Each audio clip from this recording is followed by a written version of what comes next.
Now at 9, the ARMA fire chief is addressing community concerns about the discontinuation of 2 firefighter programs. Plus, with no survivors, search and rescue efforts are now shifting to recovery after a deadly crash over Ronald Reagan Washington National Airport. I'm Caroline Elliott in Arlington, Virginia. Now have those details coming up. An outbreak of tuberculosis in Kansas has health officials concerned. I'm Connor Hansen with more details on that story coming up. The 4 states' most watched news starts now. the ARMA fire chief is responding to community concerns that the fire department is discontinuing 2 of their firefighter programs. This is KOAM News at 9. I'm Anthony Saviello. KOAM's Melissa Alexis has more. My concern there was if we didn't have that, what kind of impact would that have? Melissa Rhodes, like many other ARMA residents, saw an anonymous Facebook post that said the ARMA Fire Department will be discontinuing 2 of their programs. They're our first responders in our community, whether they're junior firefighters or firefighters, whether it's a health, it's a heart attack, it's a fire. The programs in question are the Sleep-In program and the Junior Firefighter program. Have that training ground for them, and that's such a boost for our community, for our school district. The Junior Firefighter program offers training for young people interested in being a firefighter, and the Sleep-In program allows for quick responses to overnight emergencies in ARMA. Sleeping here, so when calls do come out, it's your responsibility to, head that way. Our station is basically your home. You can watch TV, work on a computer, and then go to bed at night. And if we get a call in the middle of the night, you get up, or a medical call, you get up in the middle of the night and you go to that call. The ARMA fire chief responds to claims the program is ending and says both of these programs are not going anywhere. The living program still is going on. We've got some people that are moving out because they got jobs, so we're still looking for new people. Rhodes says finding out these programs will stay in place is a relief. If I had an emergency, if there's something wrong with my 95-year-old mother, I can call 911, and I know that someone from the fire department is going to be there within less than 5 minutes. I know that because that's my experience. And she says these fire department programs increase safety for the ARMA community. That's a great security to have, especially for a small rural community. Reporting in ARMA, Melissa Alexis, KOAM News. The fire chief says people interested in either program can come to the ARMA Fire Department to learn more about joining. Let's go ahead and check in with Chief Meteorologist Doug Hetty for a first look at weather. Well, of course, we've been having the rain over the past 24 hours, but big news here is our temperatures have been well above freezing, so we haven't had to worry about any frozen precip. 63 was our high, well above our average high of 46 degrees. All right, since midnight, about 0.4 of an inch of rain, 1.18 inches for the month, which is moisture-wise a little bit below, but most of our moisture this month has come in the form of snowfall. 49 in Joplin, 46 in Pittsburgh. It's going to be foggy out there, so watch out for that. Temperatures mainly into the upper 40s, but the fog's really going to build in tonight. Visibilities will drop under 1/4 mile. This is going to last until the morning hours, so if you are going to be out, watch out for that into the early morning hours. And as this whole system rotates back through, we'll get a few more showers later on tonight. We'll talk about that here in just a bit. See you soon. Kindergartners at the Columbian Elementary School in Carthage celebrated a milestone today. Staff and students took a look back on their first 100 days of the school year. The celebration featured a variety of fun activities and crafts, all using the number 100. The kids need to have fun, and this just takes all of our learning and puts it into fun activities, fun things, and I just want the community to see that how hard we've worked, and everything that we've done up to this point is getting celebrated with them. All 5 classrooms took part in today's celebration. Today, the USD 250 Foundation recognized 30 teachers from Pittsburgh's elementary schools, community middle school, and high school with grants totaling more than $28,000. The ceremony took place at Pittsburgh High School in the Collaboration Room at 4 p.m. Foundation President Don McVeigh and Vice President John Bartlow celebrated the recipients and provided insight into the grant program. Attendees had the opportunity to interview the winners and board members and snap photos. With school dismissal at 3:25, the parking lot was clear for guests to arrive. Alumni from Cherokee County who graduated from Pitt State recently gathered for an event featuring guest speaker Joe Levins, Interim Associate Dean of Crossland College of Technology. The meeting provided updates on the university's upcoming plans and offered networking opportunities. The event was also open to the public with a $12 registration fee, encouraging both alumni and community members to connect. And I like it. I come to each one that I'm invited to. Cherokee County does their own, as do the other counties, and I like the people. I like to visit. They bring Southeast Kansas chicken. Pitt State has 6 more guerrilla gatherings scheduled until March. Tragedy in the air over Reagan National Airport Wednesday night after a passenger jet collided with a military helicopter, leaving no survivors. As the nation mourns the lives of those lost, they're also looking for answers. Fox News senior multimedia reporter Caroline Elliott has the latest details from Arlington, Virginia. As we wait for answers on what caused this deadly crash, White House officials, including President Trump, now say this tragedy was avoidable. It should not have happened. And when Americans take off in airplanes, they should expect to land at their destination. The investigation underway into what caused the collision of an American Airlines jet with a military Black Hawk helicopter. First responders have located the wreckage of both aircraft, with the fuselage of the plane found upside down in 3 different sections in waist-deep water.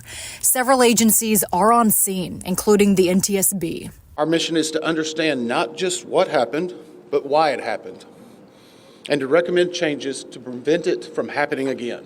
The collision left no survivors. 60 passengers and 4 crew members were on board the plane, and 3 soldiers were on the helicopter. The search and rescue mission now shifts to recovery.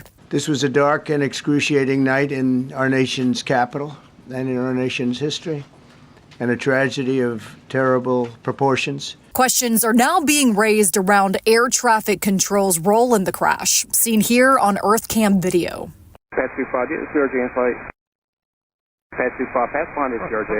Meanwhile, we're learning more about the victims of this tragedy, among them several U.S. figure skaters, coaches, and their family members. Tell people around you that you love them, because you just never know. With no survivors, this collision is now the deadliest U.S. air crash since 2001. In Arlington, Virginia, Caroline Elliott, Fox News. Coming up, local experts give advice on how to deal with grief. In the wake of the D.C. plane crashes, families may have to face other struggles as well. I'm Lonnie Walton. I spoke to a lawyer and a funeral director, and they say there are ways to make things a lot smoother. Stick around. I have the details coming up. Flood up first. A tuberculosis outbreak in Kansas has left 2 dead and nearly 70 others infected. Health officials are working to contain the spread. An alarming tuberculosis outbreak in Kansas has killed 2 people. It comes as President Trump's pick to lead the Department of Health and Human Services faced questions about other dangerous diseases. Fox News correspondent Connor Hansen has more from New York. Health experts in Kansas are warning about a year-long outbreak of tuberculosis. While it's not uncommon to see a handful of cases, 2 people have died over the past year. What is unique in this is just the sheer number of this outbreak of cases that has now been reported on, and also reported on back in August as well. Tuberculosis, which spreads through the air, typically affects the lungs. Right now, nearly 70 people are being treated for the contagious bacterial disease. Many of them are in the same county. While they're highly concerned, health officials say they have been getting the outbreak under control. Contact tracing and investigation hopefully prevent spread of the disease to others. The troubling trend comes as President Trump's pick to be his top health official, Robert F. Kennedy Jr., faces questions on Capitol Hill. My objective is to support the CDC. There's nothing I'm going to do that is going to harm CDC. I want to make sure that our science is gold standard science. According to the CDC, the tuberculosis vaccine is not commonly used in the U.S., but is used more often on children in other countries where the disease is more prevalent. Having questioned certain vaccines in the past, RFK was pressed on his stance on vaccines to other dangerous diseases. I am supportive of vaccines. I want good science, and I want to protect the But you will vaccine. not. Tuberculosis is a much bigger problem outside the U.S., but it's the most deadly infectious disease worldwide. In New York, Connor Hansen, Fox News. About half of U.S. adults believe it is a good thing for adults struggling with obesity to use weight loss drugs. A recent AP poll shows mixed public support for weight loss drugs like Ozempic and Wegovy, approved by the FDA in 2021. Among teens aged 12 to 18, who about 1/3 approve, 1/3 disapprove, and around 30% are neutral. Despite medical advocacy for their use, many Americans are concerned about these drugs, particularly for those not facing obesity. In the wake of the D.C. plane crash, the families may have to face even more trials like estate funds and funeral issues. Therefore, we decided to talk to local professionals about how to make a transition much smoother for your family if you happen to lose a loved one. KOM's Lonnie Walton has more. We typically liken it to was our response to the Joplin tornado. Stephen Dartfeld is the owner of Dartfeld Funeral Home. He says death is not a stranger to him. Being a former first responder and now a funeral director, he's helped many people through hard times. The identification process there through DNA and dental records and getting all of those individuals identified. And Dartfeld says the best way for families to deal with the loss of a loved one is to be prepared, meaning having a written document. Maybe if you have 3 or 4 kids, make a copy for each of them so they all have a copy. Lawyer and owner of Modern Business and Estate Planning Law, LLC, Jacob Addison, agrees. He says, whenever you die and you have not told the world who you want to be your beneficiary, then the world has no idea who that asset should go to. Addison says these beneficiaries solve a lot of headaches. Those transfer your accounts, your cars, all of the remainder of your assets to your intended heirs. Dartfeld says him and his family have a wealth of knowledge. All of our staff has experience in either law enforcement or firefighting, EMT. Of course, our family used to operate an ambulance service. Reporting in Joplin, I'm Lonnie Walton, KOAM News. Adamson says if you don't get these things in order while you are able, it could take up to 2 years or more to resolve the issues. Doug is next with a complete look at the forecast, and later, UPS is slashing its shipping volume with Amazon by more than half, what it means for the delivery giant and its bottom line. Well, it definitely turned out to be a dreary day for us today. On and off showers. We had some thunderstorms last night. We still have some light showers and fog kind of building in a little bit later on tonight. Great shot of our Cornell Arts and Entertainment Complex tower cam. Of course, we are looking downtown Joplin. The clouds, a little bit of fog rolling in. All right, rainfall. So under a half an inch in this kind of bluish color, and then a half an inch to an inch, a little bit more, mainly on the Missouri side. You can see in my box here, average accumulation of 1 inch. So some areas have gotten some pretty good rain, but everybody's at least gotten something across the region. Showers kind of working out over the past couple hours, and this trend will continue. So for the rest of the night, we kind of just have cloudy skies.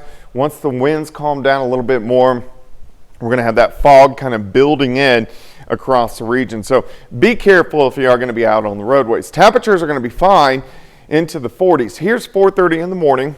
Clouds, fog, a little bit of drizzle, and then once we get into the early morning hours, another little light band of showers will try to kind of push through, but besides that, we're mainly done with the system. At least temperatures stay above freezing. Most of us mid to upper 40s to near 50 once you get in our southern counties. Look at the counterclockwise twist. So this whole storm system is shearing out, so we don't have a lot of moisture with the upper level low, but with it, as it passes by, it's going to take all the rain with it as we go through the next 24 hours or so. Let's watch the upper level low track toward the east.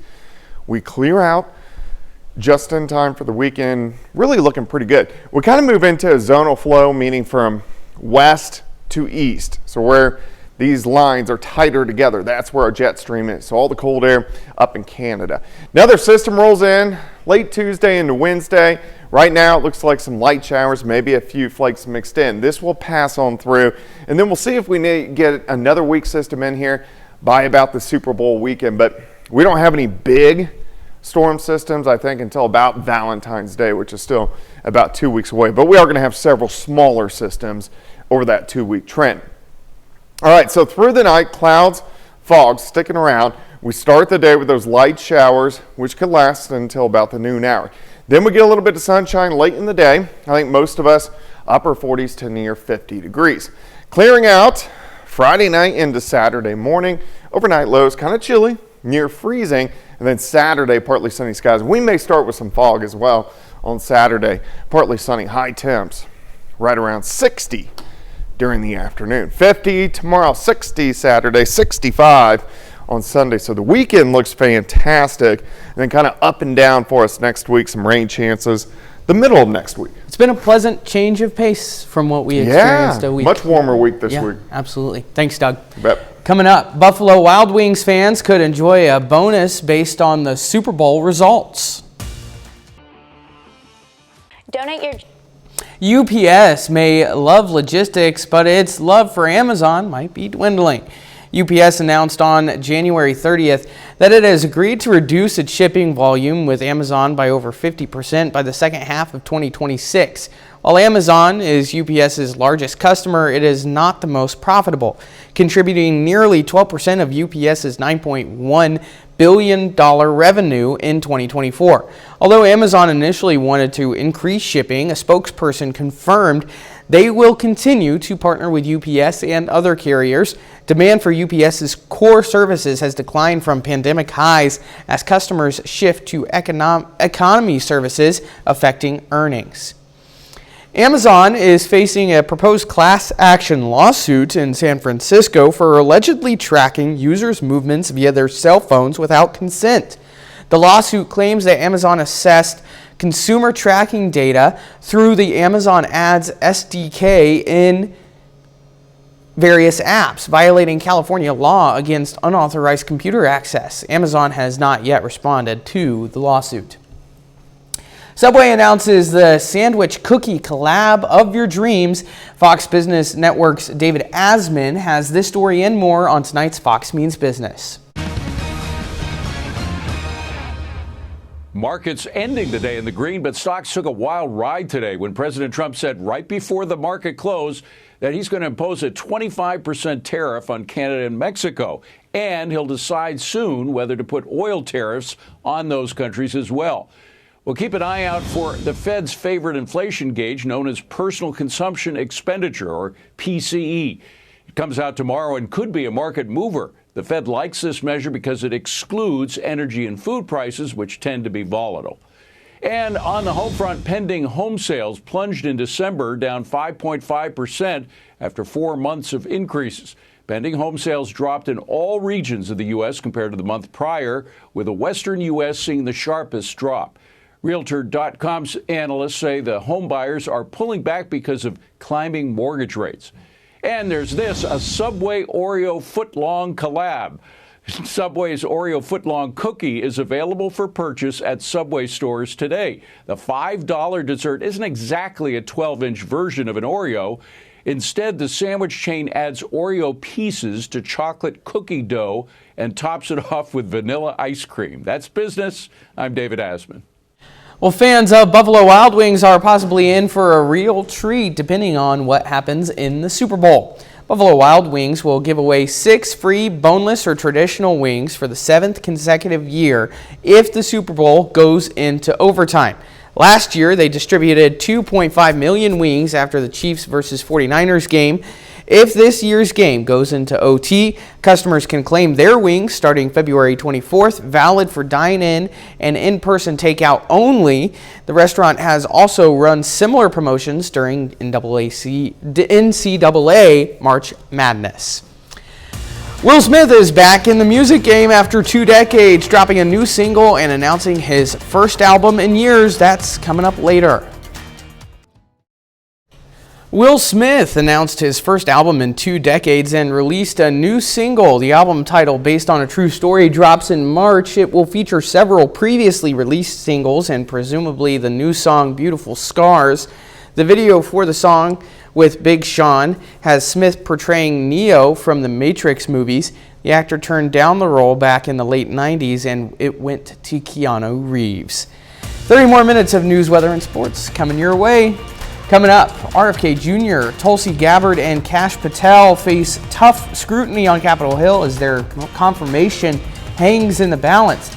And more hostages return home from Gaza as mediators work to keep the fragile ceasefire in place. Natalie at Roper Honda. You're watching the 4 States Most Watched News. More Senate confirmation hearings on Capitol Hill. This time, 3 of President Trump's most controversial picks were under scrutiny. Fox News correspondent Caroline Shively has that story. I've been struggling with your nomination. Robert F. Kennedy Jr. back in the hot seat for day 2 of his confirmation hearing as he tries to convince senators he's a good fit for the job of Health and Human Services Secretary. If you come out unequivocally, vaccines are safe, it does not cause autism, that would have an incredible impact. But Kennedy's long record of questioning the safety of childhood vaccinations continues to be a concern for senators on both sides of the aisle. Vaccines do not cause autism. Do you agree with that? As I said, I'm not going to go into HHS with any preordained. I asked you a simple question, Bobby. The studies all over the world say it does not. What do you think? Senator, if you show me those studies, I will absolutely. The president's pick for Director of National Intelligence, Tulsi Gabbard, faced a similar grilling by senators concerned she can't be trusted with state secrets. She was asked to clarify past comments on Syria, Russia, and foreign surveillance. One senator even questioned her loyalty to America. I want to make certain that in no way does Russia get a pass in either your mind or your heart. Senator, I'm offended by the question because my sole focus, commitment, and responsibility is about our own nation. Meanwhile, Kash Patel, the president's pick for FBI director, faced questions about using the agency for political retribution cases. Patel vowed he would not politicize the agency under his watch. In Washington, Caroline Shively, Fox News. Well, President Trump began with a moment of silence for the victims of a deadly crash, but quickly turned the focus to politics, criticizing the FAA's diversity hiring policies under the Biden administration. Trump claimed the agency's efforts to recruit employees with intellectual and psychiatric disabilities could be the blame, sparking outrage from Democrats. Transportation Secretary Pete Buttigieg fired back, calling Trump's remarks despicable. Trump later clarified he didn't know if diversity policies contributed to the crash, but questioned FAA performance. He also signed a memo to ensure future hires are based on merit, not affirmative action. Trump plans to meet with victims' families soon and has arranged to return the bodies of Russians killed in the crash. A chaotic hostage release threatened to derail the fragile ceasefire in Gaza. Fox News correspondent Trey Yingst has more from Tel Aviv. Relieved family members welcomed home 3 more Israeli hostages after more than 15 months in captivity in Gaza. 5 hostages from Thailand were also released. The hostages coming back to a hero's welcome here in Israel, with friends and supporters lining the streets. It was a stark contrast to this scene. Hundreds of angry Hamas supporters pushing and shoving the masked gunmen that handed over the Israeli hostages to the Red Cross. The chaos prompted Israeli Prime Minister Benjamin Netanyahu to pause the release of Palestinian prisoners being exchanged for the hostages until Hamas guaranteed the safety of future exchanges. We are an army that takes great pride in implementing the decision to bring the hostages home, and we will be just as proud to return to fight. Fortunately, the dispute was resolved by mediators and the prisoner release rescheduled. The hostages now recovering at hospitals in Israel with friends and family by their sides. We have a long way to go, The rehabilitation status is just started. And while the ceasefire is holding for now, it's not clear what the future holds for Gaza. Both Egypt and Jordan rejecting a proposal from President Trump to, quote, clear out the Gaza Strip. The solution to this crisis is not to remove the Palestinian people from their place. No, it is the establishment of the two-state solution. President Trump's Mideast envoy Steve Witkoff is in Israel this week to help move negotiations forward. In Tel Aviv, Trey Yingst, Fox News. Doug is next with another look at your forecast. Plus, fossilized vomit, a collapsing water tower, and a massive crocodile. Details coming up. For the arts. Well, of course, temperature is pretty good for us today, but periods of rain all day long. We even had some thunderstorms earlier today. Great shot, Cornell Arts and Entertainment Complex. We're looking northeast from 7th and Joplin Street, downtown Joplin. All right, rainfall under a half an inch. Kansas, mainly Oklahoma. Rainfall half an inch to an inch, even a little bit more in spots in southwestern Missouri, but most of us have picked up rain, which is good. Most of the rain is rotating out of here, so really we just have fog and drizzle, which is going to build in the rest of the night. Temperatures stay into the 40s. Now, late tonight, very back side of the system will rotate through, the little comma head. As it does so, we'll see a few random showers, pockets of drizzle to start your day on Friday, but temperatures stay above freezing, which is great. We're going to hold mainly into the 40s. Watch the fog build in, so visibility is dropping under a half a mile, under a quarter of a mile in a lot of locations through the night. This is going to last into the morning hours, and then it will quickly burn off as we go through the morning. Look at the storm system. It's really sheared out from DC all the way back toward Denver. You can see the twist. That's our upper level low, which is going to slide right on through as we go through the next couple days. So let's go down the road just a bit. Here goes our little system. We get in a zonal flow, meaning there's no ripples. So west to east, we get a light system or a weak system late Tuesday into Wednesday. They'll give us some showers, maybe a few flakes mixed in. This is going to pass on through. There may be another system that moves in over Super Bowl Sunday, but we really don't have any big systems until about Valentine's Day. All right, so through the night, we got the fog, we got the drizzle, a few light showers to start your day on Friday. By the noon hour, still a couple showers around, and then this will all push east. We'll get a little bit of sunshine late in the day. I think most of us about 48 to 50, a little warmer. Western counties where you're going to get a little bit more sunshine. Tomorrow night, some fog builds back in. We drop back near freezing. Any fog that does build in will burn off. Saturday is going to be fantastic. High temps right around 60. 44 to start, 45 by noon, 50 for a high on your Friday. Let's look at the weekend. 60 Saturday, 65 on Sunday. Now, we are going to get some clouds that kind of build in, so Saturday night into Sunday, but these temperatures are good 15 to 20 degrees above where we should be for this time of the year. So we're going to get a fantastic weekend to kick off, I guess, Saturday. That would be February 1st. Crazy. All right, 50 on Friday, 60 on Saturday, 65 Sunday, 56 on Monday. Those rain chances sneaking back in late Tuesday, Wednesday, into Thursday. Kind of up and down temperatures all of next week, but a lot better than the month of January, how cold it's been. Yeah, I'll take rain chances as long as that 60 degrees is there before. So not bad. Not bad at all. Thanks, Doug. Coming up in sports, Missouri Southern basketball faces Arkansas Fort Smith on the road. Plus, Fort Scott High School wrestling hosts Frontenac. John Dales has those stories and more up next. Tubi. Tonight is the 9th annual Cannonball Clash between Fort Scott and Frontenac High School Wrestling. The winner takes home a traveling trophy. We start with the girls. Frontenac comes into Fort Scott looking for an upset. It's because the Lady Tigers are ranked 4th in Class 4A as a team.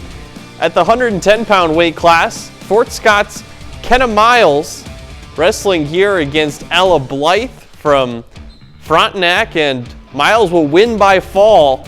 Lady Tigers start out very strong because we go ahead to 115 pounds, and Jerry Smith for Fort Scott gets the takedown there on Abby Albright and wins by major decision. That's 9 more points for Fort Scott. Frontenac trailing 22-0 at 120 pounds. Raiders regain some momentum. That's Maya Courtney with the takedown on Addison Metcalf, and Courtney wins by fall. Then at 155 pounds, this bout lasted 5.5 minutes. Frontenac's Mason Mutz wins by fall over Taylor Schaub, recovers from a 9-0 deficit. Frontenac girls wrestling comes back to beat Fort Scott 42-20. 40. Over to the boys' duel. Fort Scott is celebrating senior night as it hosts the Frontenac Raiders. We start at 120 pounds. Chance Wilderman wrestling here, and he's going to end up winning by fall against Lucas Algren. Nice start there for the Raiders. Then at 126 pounds, Cruz Pickle continues that forward momentum for Frontenac. He wins by fall against Cullen O'Kelly. We go ahead now to 175 pounds. Lennox Van for Fort Scott. This got the crowd fired up. He gets the win by fall against Dominic Riccardi, one of the top seniors for Frontenac. Then at 190 pounds, Alonzo Burke, Frontenac Raider, gets the win here over Brody Stoughton by fall. Just like that, Frontenac boys wrestling beats Fort Scott 45-36. Well, 6th-ranked Pittsburgh State women's basketball back in action tonight.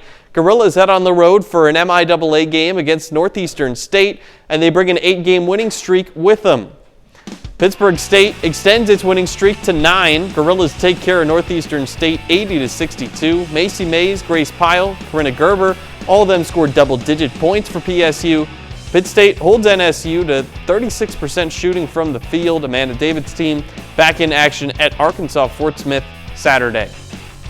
Pitt State men come up short though, 71-66 final score here. This is a game that the Gorillas led by 14 at halftime. However, they get outscored 44-25 in the second half. This goes down as a very disappointing loss. Well, the Missouri Southern Lions are also on the road in MIAA country this evening. They travel to Arkansas Fort Smith. Now, both are coming off a loss to Pittsburgh State on Saturday. The Missouri Southern women win an instant classic against Arkansas Fort Smith, 103-96 in double overtime. Lion freshman Grace Frazier has maybe her best game yet. The former Diamond Wildcat scores a career-high 24 points to go with 5 assists and 2 steals. Caitlin Honeycutt leads all scorers with 25 points. Missouri Southern men aren't finished with their game yet, but they're in deep trouble as we come on the air. About 7 minutes left to go. Southern trails by 20. This is an Arkansas Fort Smith team that has just one conference win coming into this game. That's what really makes it so much of a shocker. Is this a team, Southern, you think they handle them? Sure. They're getting kind of blown out right now. Yeah, but those Missouri Southern women, like, really... It's a big win for them, double overtime. Yeah. And putting up 102 points? Yeah, 103. Yeah, right on. We'll be right back.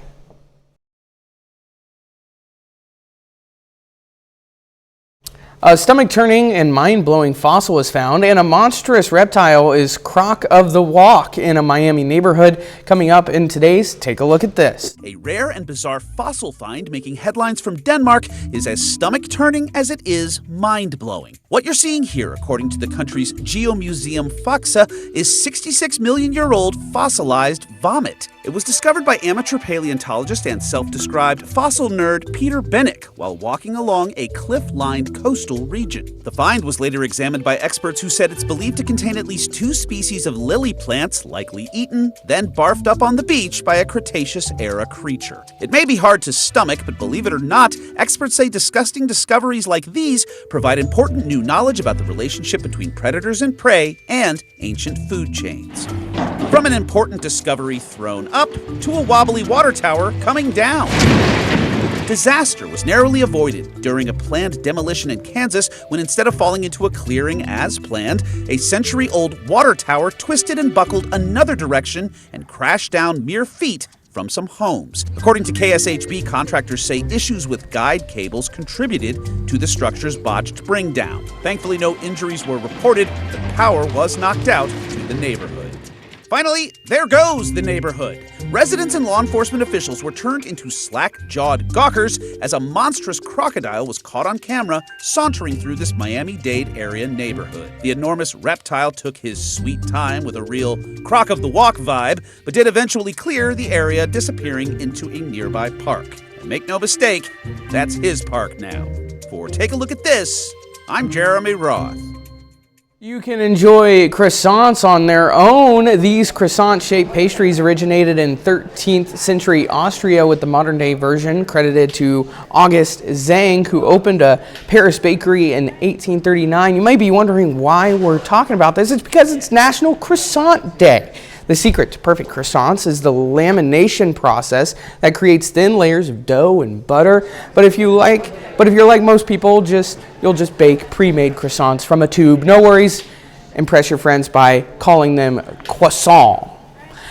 Up next, a romantic weekend takes a wild turn when one girlfriend realized she's actually a robot.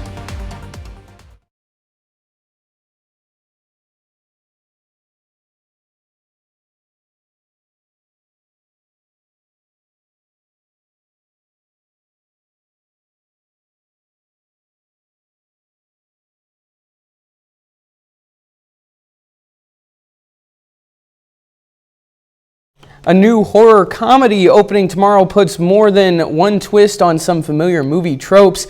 David Daniel talked with the creator and stars of Companion.